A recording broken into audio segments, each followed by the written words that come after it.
This video is directed towards people who are interested in how to rehab from injuries my way and how to reduce the risk of injuries in climbing. Full disclosure, this is my personal experiences. The same size doesn't fit everyone. Not recommending anything, this is simply just advice based on what I have gone through and experienced. So number one, more recently I've experienced a little bit of repetitive strain in my left shoulder or rotator cuff, and the best piece of advice I could give is to just take some time off. If you're a person that climbs sort of 5 days a week or more or around that sort of number, you probably don't realise the damage you're doing to your body like on a regular basis. Take the time off. This week I took a full rest, but I've got quite an active job anyway, so I would recommend probably doing some active rest that doesn't directly affect the injured area, wherever that is. Tip number 2. In the past I've experienced 2 pulley injuries. For those who don't know what it is, the pulleys are the bits of connective tissue that cross the tendons in your fingers. They're very important for climbers, and if one of them goes, it's pretty important and it can be quite devastating. Approaching rehab to these sorts of injuries is really important.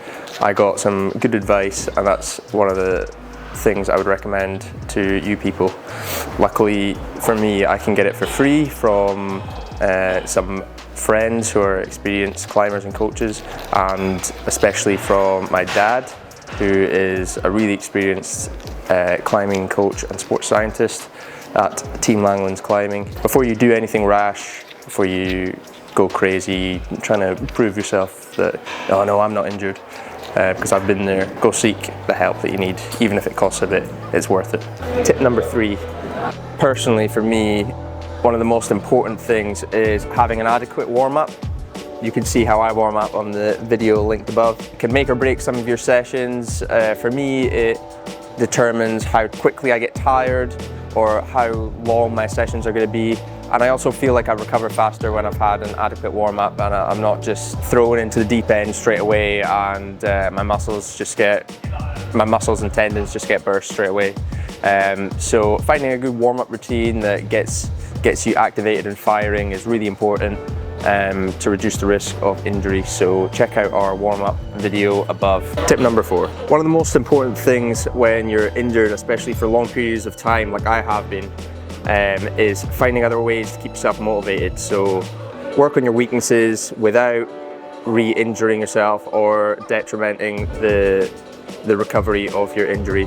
So for me, for instance, I did my finger pulley, my ring finger pulley. So I started working on my flexibility, started going to the gym, working on sort of what I would consider are my weaknesses. By the time my finger had recovered, I was a more well-rounded climber. So I think that is really important.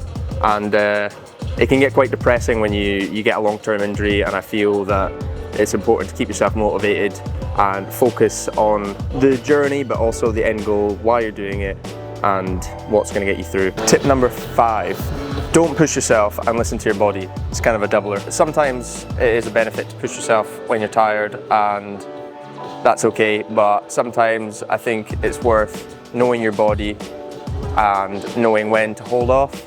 A lot of people will sort of come back too early, convince themselves that, oh, I'm not injured anymore, I'm going to go for it, or they'll have inadequate hydration and nutrition. They could have a physical job like me where they haven't realised how much they've done in a day, and they'll come in and do their usual session. You need to tailor your sessions to how much you've done during that day or how you're feeling, if you're feeling ill. All these sorts of factors that you can't control that come into your life, you need to tailor your sessions around that.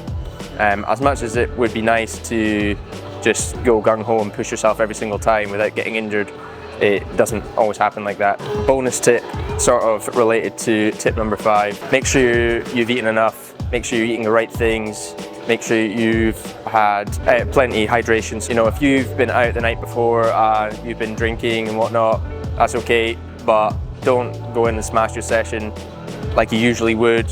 You're going to be dehydrated, your body's not going to be functioning the same, even though it might feel like it will. Hydration really affects your tendons and your muscles. For instance, when I first injured my finger, I was really dehydrated due to like a flu or cold. I went and climbed in a competition and snapped my A4 pulley in my ring finger. That was a lesson learned. Make sure you eat plenty. There's no point coming to training if you've not got the correct fuel. All of these things are sort of personal to each individual. There's no one size fits all.